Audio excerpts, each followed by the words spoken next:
Well, g'day everyone. It's the Two Ordinary Cops, and we are back again after Cyclone Alfred. Damo, mate, how are you? Mate, we're still afloat. It's all right.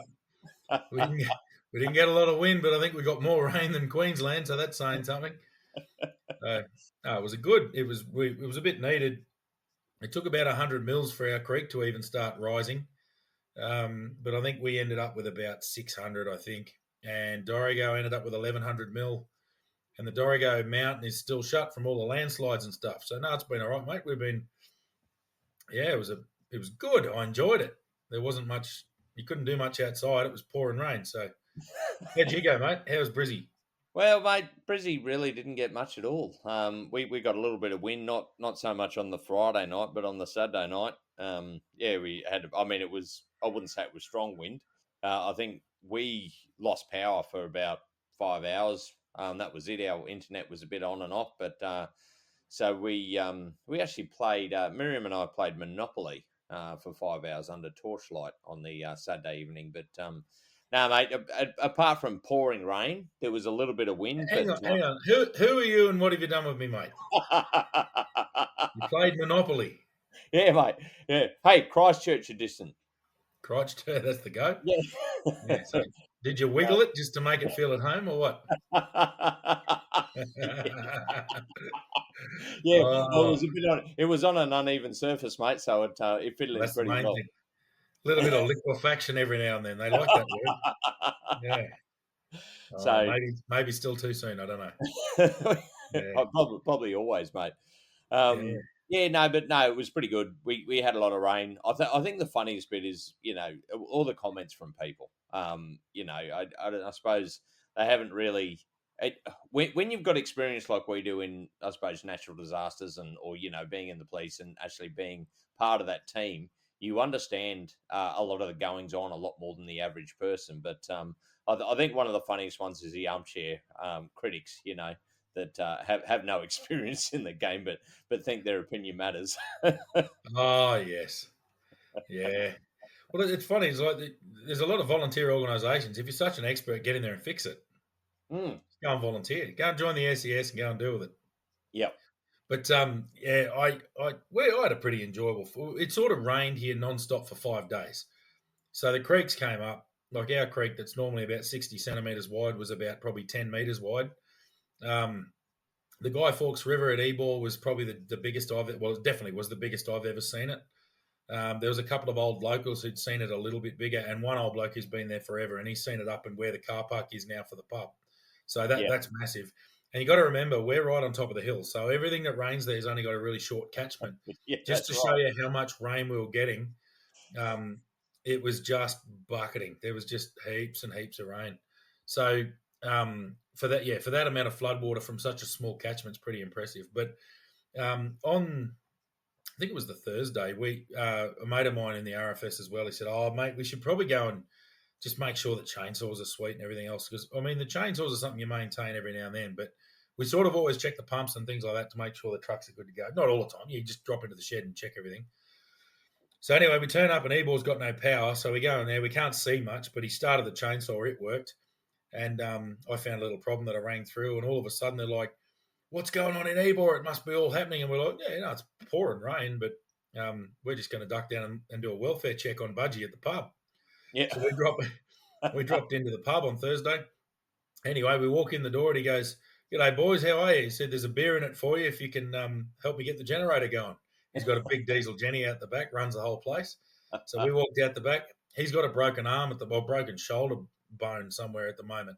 So he can't lift anything. So we went out the back and we pulled the cover off the Jenny, started it up, came inside and had a Guinness. It was Oh, fantastic. It was good Guinness outstanding. weather, actually. And we didn't, well, we just had, I think we had probably 2 beers each. But then while we were there, the phone was ringing hot. Everyone was checking up on Budgie as the liaison for Ebor. And one of the phone calls he got was from Channel 7 Tamworth. And they were just after a snippet as to what's going on in Ebor. And he said, "Well, actually, I've got the senior deputy captain of the Ebor Fire Brigade. He's come to do a welfare check on me. I'll just put him on." And I held my schooner. I put my schooner down, grabbed the phone, walked outside, and went, "Yes, and yes, we have received a great deal of rainfall in the last few days and hours, and the forecast coming up is quite concerning. However, I am sure that the good people of Ebor will be fine, and everything will be a-okay at the end of it. And Ebor Falls is cranking everybody. It's really impressive. And basically, I told him there was nothing going on. It's just raining and the water's running downhill, and he should be ringing Grafton because that's where all the water's going. Yeah. Anyway, so I was back in the emergency services talking head, well, talking phone anyway. So Yeah, well, mate, look, mate, and look, for all the listeners out there, I reckon, and I'm going to vote for this. You can take it to the kangaroo court if you want. However, I think that's a cartonable offence. well, I wasn't. Well, mate, you know me. I'm happy to buy and drink a carton with you.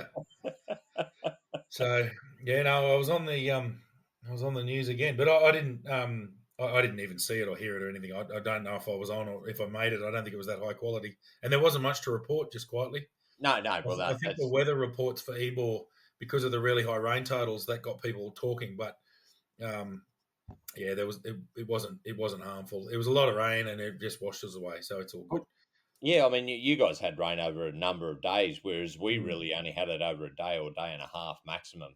Especially where I am in Indooroopilly, I mean, we had a couple of roads cut, but nothing overly serious. Couple of trees fell over, but again, nothing serious, nothing out of the ordinary. Yeah, We just contact the council. They either set up a roadblock and basically go from there. So yeah. um, The actually a couple. I did get asked because obviously people know, people listen to the podcast. They know that I was a copper in previous life, and a lot of people do ask. They see in New South Wales, especially, they see the SES vehicles driving around, and everyone sort of knows the RFS because of the fires, and everyone sort of knows the RFS is there because the shed's in town. yeah, So people ask, well, what do the cops do normally in stuff like this? And I sort of said, well, it's different everywhere, but generally it's just a lot of coordination. And whenever there's evacuation orders or things like that, you go out and liaise with everybody. I saw they mobilised all the police recruits in Brisbane. There was the police recruits were out knocking on doors, and that's great. That's really good because they get a bit exposed to the public, and these are raw recruits operating in groups, obviously with a bit of supervision. yeah. But that's pretty good. What did you guys do to? Oh, remember when Alfred came over and we had to go door knocking? So Oh, they'll remember that. It'll be their first sort of operational experience before they even hit the road. So hey, that was mate, good. you've just reminded me of something. Now, I do recall us doing something in the college where we had to go around and knock on doors. Was that for? It was for fundraising, wasn't it? For blood? No, was it blood donations or what was it?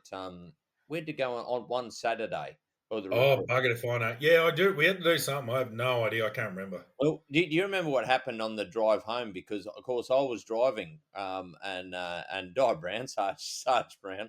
Remember, she got us to drive one of the. Well, not you. You weren't in the car, but it was No. me, Carlos, and Katie McKean, and I think it was Erin. I'm not sure who the other person was, but You're the remember we recruit. accidentally hit the red button on the police radio. Remember? Oh, yes. But yeah, for those who aren't police, and actually all the coppers will understand this. On those Motorola, everyone uses very similar radios. There's Motorola radios, and they've got a big red button on the top of them, and that's an emergency button. Basically, what it does is broadcasts for, I think it's 30 seconds or a minute. Yeah. And anyway, someone was was it you or someone No, was no, I fumbling was with the radio? driving. I Yeah, was driving. They reckon all they could hear because so Carlos was having a play on the radio because he goes, "Oh, look at yeah, this." We hadn't seen it. We hadn't been trained anything in it. This was only like probably a month or two into the college, so yeah. we we were just driving the car back because the sergeant asked us to. Anyway, Carlos goes, "Oh," and then he goes, and it's gone, because it makes that sound, and he goes, It goes, yeah, it's "Holy like an crap! alert sound. I've hit the red button." Well, no, it was no. I think because he had a Colombian accent, that's what made this so funny. He goes, Yeah. "Holy shit, man! I think I just hit the red button." And Anyway, then, so and then he's gone, "How do you turn this shit off?" yeah, that's right. So he's broadcast over Channel One Darwin, which is the operational channel for Greater Darwin, Yeah. apart from Palmerston. There's holy shit, man! I hit the red button. How do I turn it off? And And it's like, hey, call someone to my head. Who is this? And they're not even logged on. There's nothing. You're using the car for transport. You're not even meant to have the radio on. that's right, yeah. And yeah, And apparently then Guy Brown goes, the watch commander wants to talk to us. No, there wouldn't have been a drama. Like, I think I helped out a watch commander one night. I mean, it's a job I would have done, but um, you wouldn't give a shit. Be like, bloody recruits, and you'd move on. But yeah, apparently Yeah. they wanted to have a chat to him. They reckon the other thing they could hear was my laughter because I was just Oh, pissing no doubt. myself laughing in the background. Well, it is quite distinctive, my friend. Yeah. Uh, Yes. So yeah, the other what police do during a big emergency like that is lots of coordination, lots of it's all hands on deck. You're filling sandbags. You're just doing anything. You're doing. The other thing is shit still happens. You're still the cops. yeah, You've yeah, just got the problem of there happens to be a cyclone. So um, some of the wild shit that happens, like if people are panic buying and carrying on, crowds can get aggressive and people are selfish, and you know yeah. you have to And, deal with that sort of crap. and, But and a you lot get, of the actual emergency response stuff is just at the higher ranks where you might be coordinating or you might be working in a multi-agency emergency operation center or something like that. yeah. And I think the other thing is you deal with a lot of idiots, like the ones that try and drive through flooded creeks, and then they've got to be rescued and all that sort of thing. It's mate, there must be something on my feed at the moment because on my feed on Facebook, I keep on getting these cars trying to go through bloody water, and Yeah. yeah, it look, it, they say when it's flooded, forget it, and that's exactly right. If you have no understanding of how to drive through water, don't do it. I And seriously, mate, it scares the shit out of me because I've done it. I haven't done it as much as you. You would have done a lot more in Arnhem Land than I did, but yeah, I've yeah, done it a bit. I drove a Land Cruiser through 1.3 meters at Duck Creek, just out of Beswick.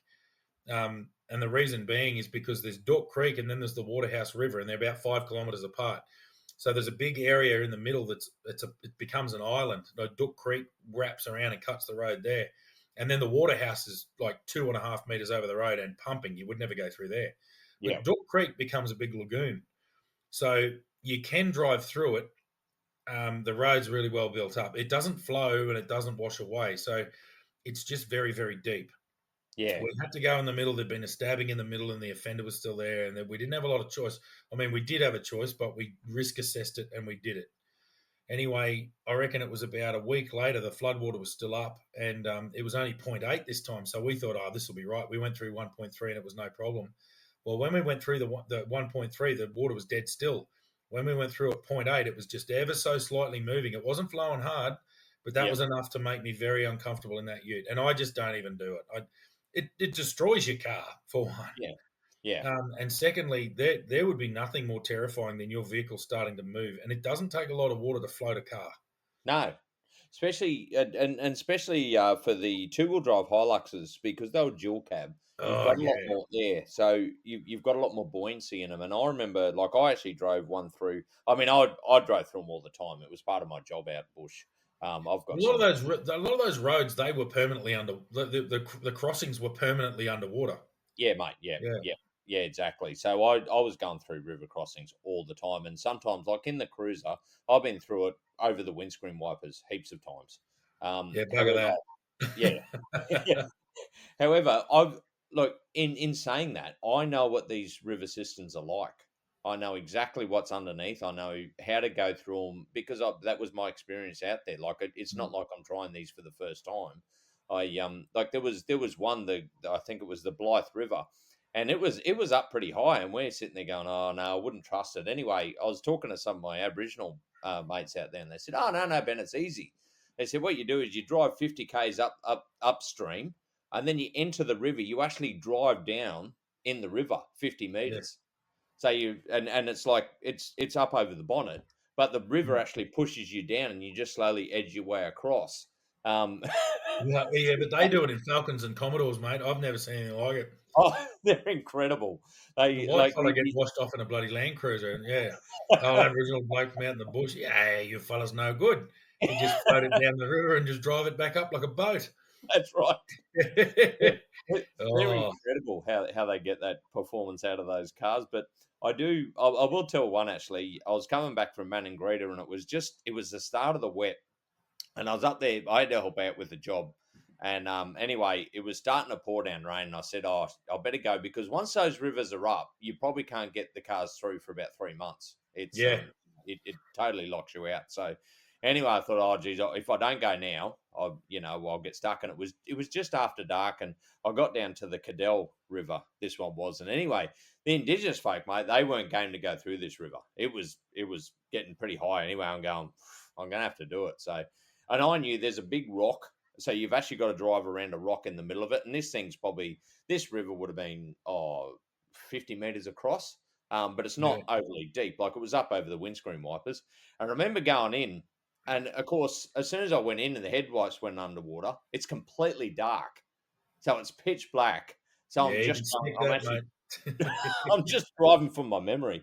Anyway, I reckon that like I got through it fine. I mean, I knew the system and I knew where to drive.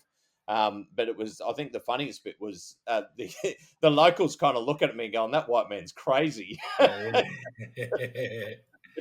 Yeah, no, well, there was another mate of ours. We'd have to mention his name. He was heading back out that way, and I don't think it was wet season. I think there'd been a bit of a storm, I, and he ended up downstream. yeah, that was out at that was out towards Kalkaringi. No, no, no, no, no, no. This one's towards Owen Pelly, heading back to Owen Pelly. The one He was with in a cruiser. the cruiser on the side. Yeah, oh, it happens more than once. That This was the particular, Dashwood. That was coming. I think they were coming back from what's that community out there after Top Springs? oh, Pigeonhole, Yeah, or yeah, yeah, Yarrowland or Pigeonhole, yeah. yeah. Pigeonhole. That was that one. He was coming back from Oh, I there. thought it was Arnhem Yeah, No, but no, or wherever it was, doesn't matter. But yeah, mm, what happened was he ended up in the river, and he said it was it was downstream, and he said you're middle of nowhere, there's no help coming. He was by himself. Anyway, he got out of the front of the car, said this has got knobs on it in here, and he actually got into got on top of it, and he's sitting up the top, and he can hear bumps and carrying on, and the crocodile population up there is way higher than I'd like. yeah, And anyway, what he did was, which is quite clever, he got himself into the cage, and I can't remember the exact details, but I've got a feeling he actually got a bit of rope or something. He didn't want this, to lock it or hold it all night in case he sort of dozed off, but he was up to about above his solar plexus in water in the cage of the police car. But he pulled the door shut in such a way and then tied it off to the back of the cage so that it was held shut. He could get out if he needed to. But he yeah. didn't need any snapping handbags coming in there and having a feast on him. So No, that would have been that's a different story. That Yeah, was no, this was. another I'm one. pretty sure this was unlike. But anyway, so that was a mate. You know him. We won't drop his name because Paul Bugger No, probably doesn't want that story told. But it did make the news up there, and he was rescued the next day. But he was in that vehicle for a very long time and yeah, washed off the causeway. yep, and And it was that's not the first Land Cruiser to that happen. And for everybody listening, they're quite an expensive vehicle. oh yeah, gosh. But not just that. That's terrifying. Yeah, You know, we had a bloke washed off Wild Cattle Creek here in the last week. So where I am, Dorrie goes down. It is east, pretty well due east of us, and then down sort of northeast of Dorrigo is Megan, or north of Dorrigo is a little community called Megan, and there's a windy track that goes down through that really steep, long range down to the top or the back end of Coffs Harbour. Anyway, there's a couple of creek crossings through there, and that particular, I think it was Thursday or Friday, that water, that was our heaviest rain, and that's when all the creeks were way up.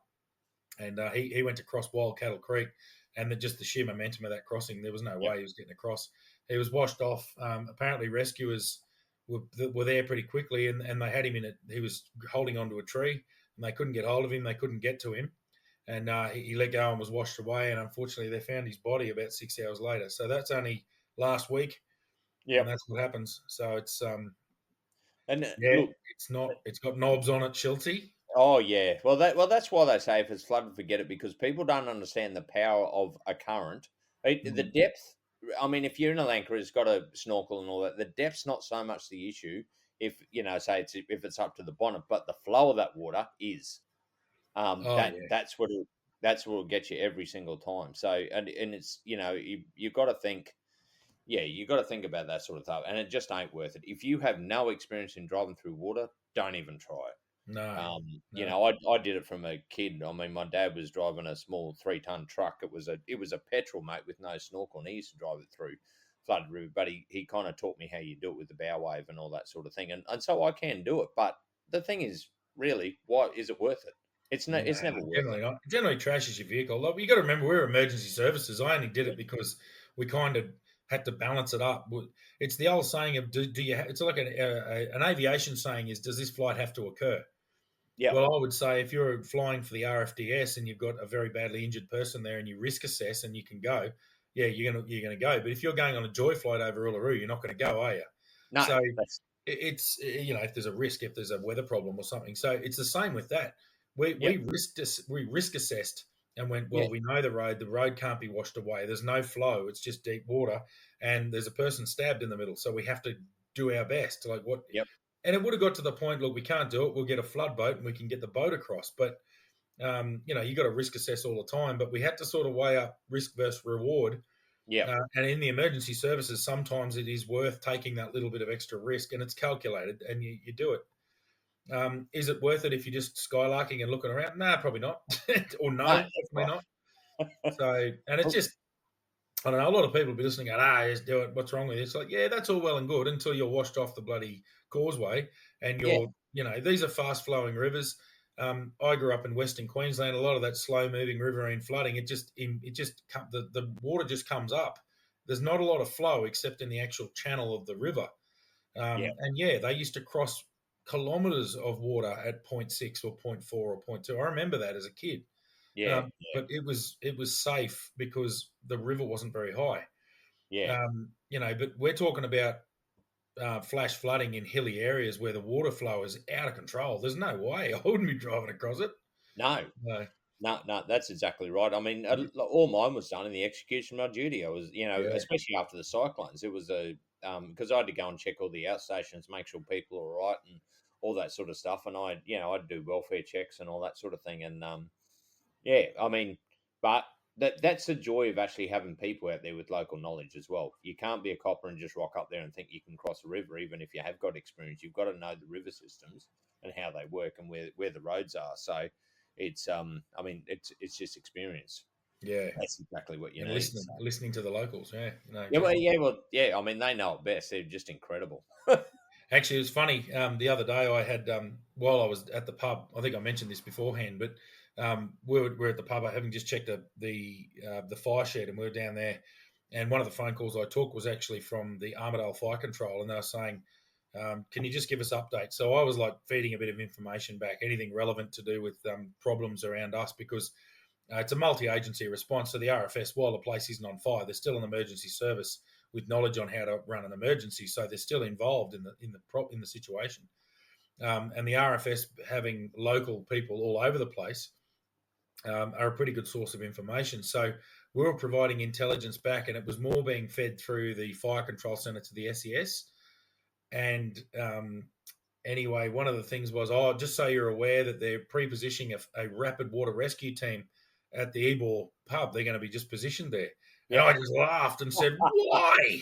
The only thing that's going to be rapid moving liquid around here is the bloody urine down the bloody urinal.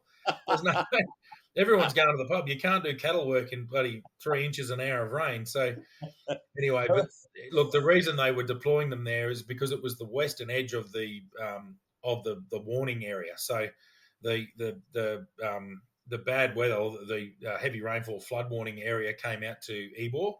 So what they did was they put them there so that they can go east or west or south or wherever they need to go. So anyway, they were there, and apparently they weren't there very long, because they did very quickly get deployed into North Dorrigo the to the fellow who was washed off the creek there. But yeah, I had a bit of a laugh to myself. As you're putting him in Ebor, the water runs away and it doesn't run over the road. It's all good. Well, mate, there could be worse places to be deployed. And I look, it was funny because there was a lot of people sitting there saying, they got emergency service and they're sitting there waiting, and people are just making just general comments. And I said, mate, it's the old thing of hurry up and wait. So you rush and you get everything prepared, and then you just sit there just waiting to get deployed somewhere. So Yeah, and that's it. And that's just the nature of the beast. It's the same. The hurry up and wait, that's a military term that it goes is, back, yeah, oh God, decades. So hurry up and wait means you need to be ready to go. You need to be able to deploy at the drop of a hat. But the thing is, the deployment call hasn't come yet, so you're sitting there. So people say, "Oh, SES, they're just sitting around doing nothing." No, they're not. They're ready to roll. They're prepped and ready. And then when shit hits the fan, if it hits the fan, they're just going to fly out and they're good to go. That's right. And God bless the storm carrots. They do love their lights and sirens. I'll give them that. Yeah, yeah. For any copper, mate, we used to try and turn them off as much as possible because they just get so bloody annoying. Oh yeah, and the RFS trucks, the siren's so bloody loud you can't run it anyway. And I don't know. There's not too many traffic lights around my area, so I just don't see the need. No, But that's yeah, right. God bless them. Hey, look, I love the SES. They're fantastic. They get in there. They're motivated, community-minded people, but they love their lights and sirens. Yeah, mate. You give anybody that hasn't been in that, I suppose, emergency roles like we have, or front line. Yeah, they do like their flashing lights. That's for sure. Yeah. Yeah, for us, I remember the siren. Geez, and I can tell you for anybody that hasn't experienced, it's bloody loud, Well, the and bush it is sirens were. They were annoying. like big Yeah, foghorns. Yeah. yeah, that's right. So, yeah, you Yeah. try and turn them off whenever you only use them when absolutely necessary. I can guarantee that. Oh, definitely. Yeah. Yeah, no, the old Cyclone Alfred. One thing that happened as well was it went over. I spoke to my brother and he sent some photos through of his place. He lives on the northwestern side of Toowoomba, and he's up on a bit of a ridge. So I was a little bit surprised to see the pretty high wind speeds at Toowoomba. Yep. So they had gusts out and fairly sustained wind above 80 k's an hour. I think it peaked at 98 kilometres an hour. Was one reading that I saw. Um, and anyway, he's been talking. He's got an I think it's a half acre or an acre block, and he's been saying how he's got to get rid of these frangipani trees that sit on top of his septic tank out the back because the roots are starting to affect it.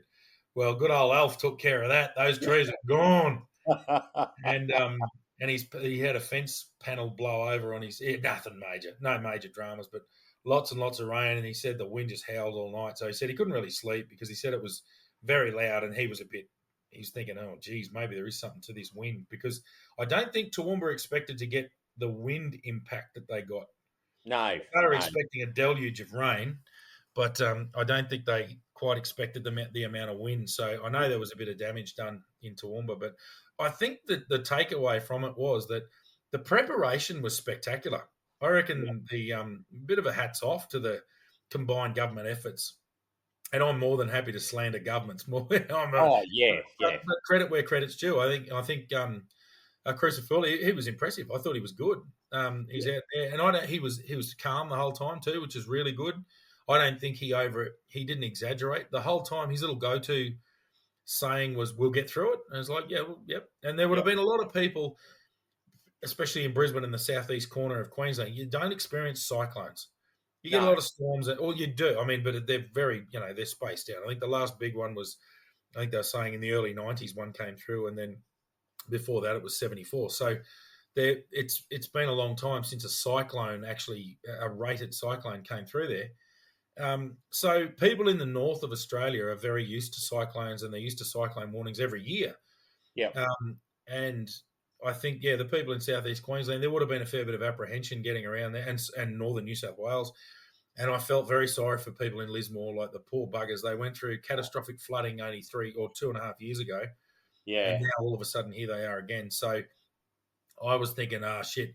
I very early on thought that the cyclone's not going to be the problem. It's going to be the flooding that's going to be the drama.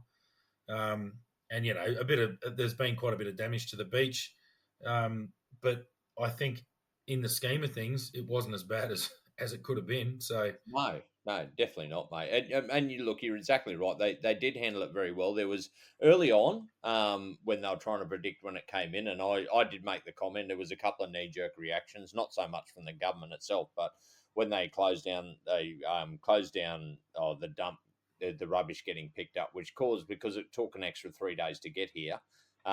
So we had to actually, like, Pete's shop had to store rubbish for yeah, a couple of extra days. And look, that to me, that was a knee jerk reaction. You probably could have held off a lot more on that, but what's done is done.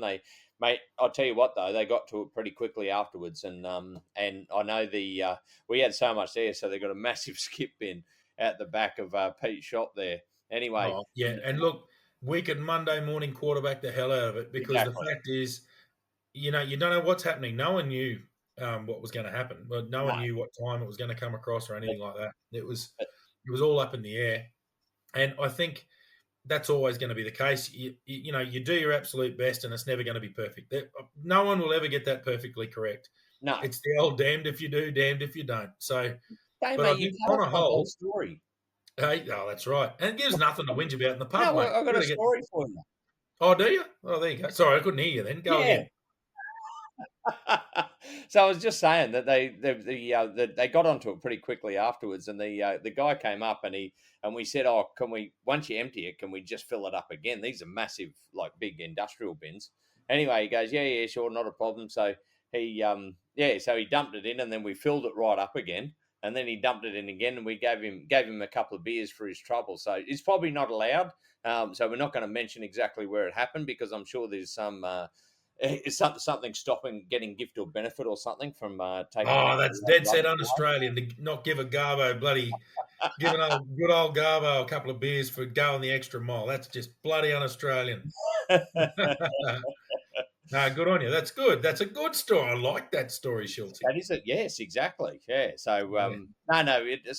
And look, in those times, it was really good to see some of the community come together and help out and all that sort of thing. It's I mean, like everybody always says, we go through it together, and nothing brings people together more than a natural disaster. No, a Usually, bit of a shared problem. It's good. yeah, it Gives is. you, if nothing else, it gives two worn out old podcasters something to talk about. Oh, exactly right, mate. Yeah. Yes, that's exactly right. So Yeah. No, that's good. Actually, yeah, we were ready to go, but I don't think anything got in the end. I mean, I pulled and chainsawed. Oh, well, I chainsawed one, but I pulled a few um, trees off roads and things like that. But mate, I was in the minority. Everyone was doing that. There were blokes on the council just doing laps around the roads, yep, around the area with chainsaws, just cutting trees off roads. yep. And they were cheerful. They're having a great day. Oh, I thought it was fantastic. We get to see all the creeks, see what's coming up, see what problems are going on. We find a tree down, we just chop it up, throw it off the road. Bloody great yep. job. So they were having a fun. Now that's the other thing. This doesn't have to be morbid and scary. It can be No. fun. I Yep. found the whole thing quite enjoyable. I love watching the creek come up and watch all the rain, and it's fantastic. Yeah, well, it's something out of the ordinary, and look, and it is. It's good fun. You get together with people, and I mean, we had our biggest thing there. I think is if the power went off, the butcher just next door who you met, he actually listens to the podcast. So big shout out to Chris. But Yeah. yeah, we said, mate, if your fridges go off, well, I'm just going to bring my smoke over. We're just going to smoke up a whole lot of meat and feed the community. Oh yeah, and that would have been great. Imagine how full you wouldn't be able to drink, mate. You'd be so full. Yeah, Yeah, wouldn't you? spectacular. No, it So is good, man, and that's what I did enjoy. There is also a sense of purpose for people around the place when people are making phone calls, and there are legitimately problems potentially going on. So yep, yeah, it's good. It just gets everyone out of their comfort zone a bit, and I think it's not a bad damage to people's businesses and losing homes and stuff. That's never good. That's terrible. If people lose everything, that's terrible. yeah, But I yeah. think the positive takeaway is that this one doesn't look like it's caused catastrophic problems, and it's a good little pulls everyone together a bit. That's right, People will mate. talk about it for years. I remember the big floods of Alfred, and yeah, Yeah. no. Yeah, that's right. Yeah, well, and the other thing is, mate, I'll give a shout out to Caleb. He's the chippy that listens to us. He obviously Oh yeah, helps yep, out. Yeah, he obviously helps out with the fireys and or the SES and all that sort of thing. So he actually sent through some photos of them clearing the road and all that sort of thing. So at Pine Mountain. So yeah, no, that was pretty good. Thanks, Caleb, mate. Yeah, it's awesome good work, and work, mate. it's all those people that get together and do that sort of stuff like you were, and everybody plays a part. Yeah, that's it. And look, and that's the thing. It's like a lot of people sit around and go, "Oh, what's the government going to do about it? What are you going to do about this? Oh, they should be doing more about." Don't whinge about they. Become they. You Yep, know, this isn't a recruiting for any volunteer organisations, but it's a great thing. It gives you a bit of purpose. If you've yep, got some spare time and you've got something to do and you want to sort of have a go at something, I reckon it's good. I quite enjoy the RFS. To me, it's you've got professional emergency services, then you've got your volunteers, and the beauty of the volunteers is you do as much as you can, and If you can't turn up, you don't turn up. If you can turn up, you turn up, and you just have a go, and you just Yep. keep positive and just do your thing. And you're not getting paid, so it's all, you get good training out of it. If nothing else, you get some good skills. I Yep. think it's fantastic. I've learned heaps in the RFS, especially around pumps and trucks and all that sort of stuff, and chainsaw use. I've been trained on how to cut trees down. I mean, I've always had an understanding on how to use a chainsaw, but you learn some really good stuff. And Oh, yeah, I yeah. reckon it's great. Yeah, no, it's fantastic, mate. And look, that's the joy of, I suppose, experiencing something new or going more into depth into something new. And mate, I've actually got to do another shout out to Cherry Ann. She's actually she's ex-wife of one of my mates. And anyway, she sent a message because somebody passed away who we all knew, and all that sort of stuff. So yeah, a bit of sad news, but she listens to the podcast and loves it. So big That's shout out good. to her as well. So that's just another one in the in yeah, out there listening. So, and yeah, I mean, thanks for everybody listening. Sorry I haven't been on the socials as much. As you can understand, I've just been through well, I wouldn't really call it a cyclone, but a bit of a windstorm with a shitload of rain. So I've Yeah, been pretty busy. yeah, you sat under a cyclone, mate. You did well. Yeah. Playing Monopoly. Well, that'll probably wrap us up. Just a bit of a tropical cyclone Alfred wrap up, mate. Yep, definitely. And I suppose you know, bit of give and take from what we've learnt and a few of the stories to go along the way. So Yeah, no, that's yeah, good, mate. Well, we'll see you next week. Keep in touch. Let us know. Give us some Let us know what you want to hear about. Give us some feedback. yep, yep. We'll keep talking snot. Exactly. Exactly right. All right, everybody. We'll see you next time.